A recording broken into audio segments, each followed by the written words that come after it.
मुझे ये जानना है कि सर क्या हम लोग को लाइफ में नहीं करना चाहिए जिससे हम लोग को डाउनफॉल हो सकता है?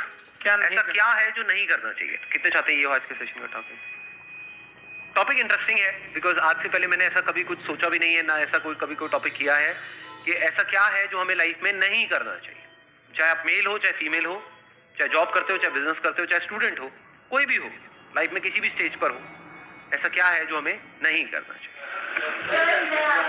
हाँ, इनसे स्टार्ट करते हैं। सर मेरे हिसाब से किसी भी काम को, किसी भी बात को, किसी भी चीज़ को नहीं बोलना चाहिए, क्योंकि मैंने पर्सनल एक्सपीरियंस किया है। अगर हम पहले ही किसी काम को नहीं बोल देते हैं ना, तो वो कभी सक्सेस होता ही नहीं है। और जितना भी आपके पास कॉन्फिडेंस हो, आप उस चीज़ को कभी भी कर ही नहीं सकते। तो पहले नहीं बोलना नहीं सीखना चाहिए मेरे हिसाब से। Based upon our past experience हमारे माइंड में कुछ बैठ जाता है जिसको हम बहुत स्ट्रांगली पकड़ लेते हैं और अभी से पकड़ना शुरू कर देते हैं, इसी एज से। यानी इस एज में हमारे माइंड में वो चीजें बैठने लग जाती है। बच्चों के माइंड में कुछ नहीं होता है, बच्चे बिल्कुल ब्लैंक स्लेट की तरह है, वहां पे ना हाँ लिखा हुआ है ना ना लिखा हुआ है। और जैसे जैसे एज बढ़ती चली जाती है वो स्ट्रांग होता चला जाता है, और उसी की वजह से फिर हमारे कॉन्फ्लिक्ट होने लग जाते हैं। उसी की वजह से सारी रिग्रेट्स आती है, क्योंकि होता क्या है, बड़ी जल्दी हम ना बोल देते हैं। हो सकता है कोई बहुत बड़ी अपॉर्चुनिटी आई हमारे सामने, डिसीजन लेना था, लेकिन सुनने से पहले ही सामने वाले बंदे की पूरी बात हमने पहले ही ना बोल दिया। नहीं नहीं नहीं, उसके बाद पूरी जिंदगी बैठ करके रो रहे हैं। अपने घर में आपने ये चीजों को ऑब्जर्व किया होगा, अपने दादा को, नाना को कभी ये डायलॉग कहते हुए सुना है कि उस टाइम पे मेरे को मौका मिला था, अगर मैंने वो कर लिया होता तो आज मैं पता नहीं कहां होता, उस टाइम पे ये घर ना लेके वो कोने वाला घर ले लिया होता तो मैं पता नहीं कहां होता। पूछो क्यों नहीं लिया? क्योंकि जैसी वो अपॉर्चुनिटी आई तो उन्होंने पहले ही, सुनने से पहले ही, समझने से पहले ही ना बोल दिया। किसी और ने हाँ बोल दिया। जिसने हाँ बोला वो आगे निकल गया, जिसने ना बोला वो पीछे रह गया। तो अपनी लाइफ में कभी भी ये हाँ और ना को स्ट्रांग मत होने दो। अगर आप मेरे भी सेशंस को ध्यान से कभी सुनोगे ना या ऑब्जर्व करोगे, आपको एक क्लियर स्टैंड नहीं मिलेगा। और इसमें वो लोग जिनका माइंड बिल्कुल ही कॉन्क्रीट है, पत्थर के जैसा है। माइंड ना दो तरीके के होते हैं।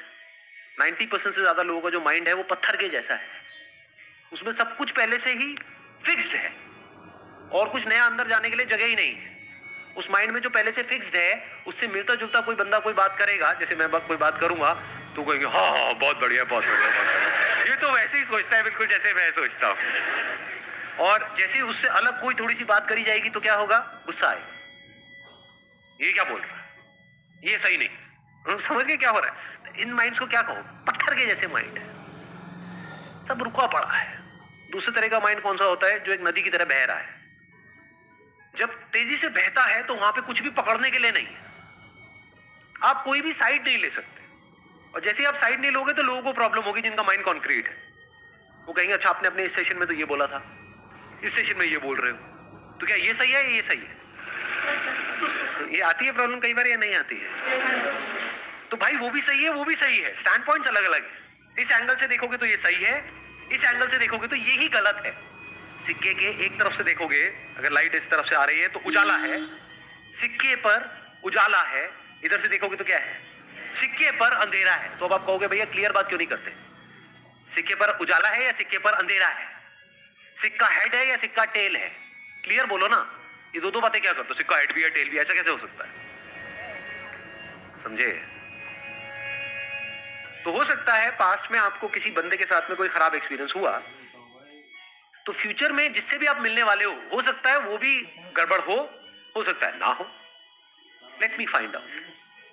तो फिर क्या होगा? जैसे आप बोलते हो लेट मी फाइंड आउट, आप धीरे धीरे आगे बढ़ने लग जाते हो। आप एकदम से ना बोलते हो, ना जल्दीबाजी में हाँ बोलते हो, और ये बड़ी कमाल की स्टेट होती है।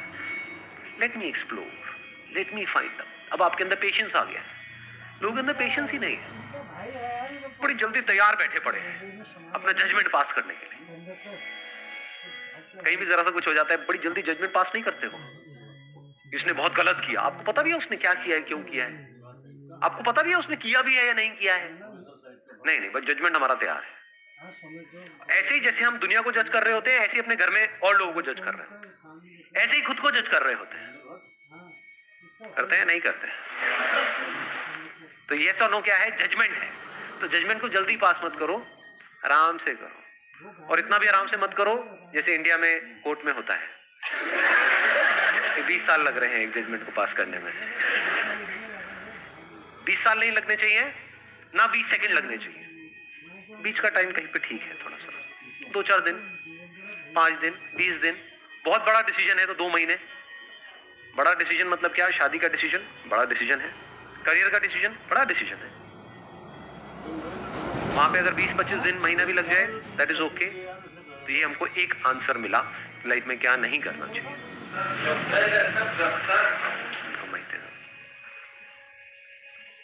एक्चुअली सर मेरे को लगता है कि हमें हमारे ऊपर पर्सनली सेल्फ डाउट नहीं होना चाहिए कोई भी काम करने से पहले। अगर हमने अपने आप पे डाउट करना शुरू कर दिया, फिर हम कुछ भी करेंगे, लाइक अगर मैं यहाँ स्टैंड करूंगी फिर मेरे को लगेगा मैं खड़ी हो रही, मैं कहीं गिर तो नहीं जाऊंगी। तो मुझे लग रहा है कि वो डाउट नहीं करना चाहिए अपने आप पे। हमें अपने ऊपर डाउट होने लग जाता है कि मैं ये कर भी पाऊंगा या नहीं कर पाऊंगा। तो अब ये बड़ा अच्छा पॉइंट है, ये खत्म कैसे हो? ये जो सेल्फ डाउट है ये बहुत बड़ी प्रॉब्लम है, क्योंकि अगर आपको अपने ऊपर जरूरत से ज्यादा डाउट होने लग जाए, मैं इसको बोल सकता हूँ excess of everything is bad. Doubt हमारे माइंड में इस तरीके से आ रहा है कि मैं ये काम करूँ या ना करूँ, ठीक है होना चाहिए। मैं इस बंदे पे ट्रस्ट करूँ या ना करूँ, होना चाहिए। कोई बंदा आकर के बोल रहा है कि हाँ मेरे को पैसा दे दे, 1 साल में तेरा डबल करवा दूंगा, तो वहां पे डाउट होना चाहिए कि ये बंदा फ्रॉड है। तो अब अगर ये सेल्फ डाउट आपको हेल्प कर रहा है तब तो बहुत बढ़िया है। अगर इस सेल्फ डाउट की वजह से आप अटक गए हो लाइफ में, ये सेल्फ डाउट इतना ज्यादा बढ़ गया है कि आपने अपने हथियार ही डाल दिए, कि आप कह रहे हो कि नहीं अब तो कुछ हो ही नहीं सकता, मैं तो कुछ कर ही नहीं सकती, मैं तो कुछ कर ही नहीं सकता, मेरे तो कुछ बस का ही नहीं। हाँ वो सब कुछ कर सकता है, वो अलग मिट्टी का बना हुआ है, मैं नहीं कर सकता। ये आने लग जाता है, नहीं आता है। इससे कैसे बचे? अंदर तक आपको ये पता होना चाहिए, अंदर तक, कि आप में, मुझ में, किसी में भी कोई फर्क नहीं है।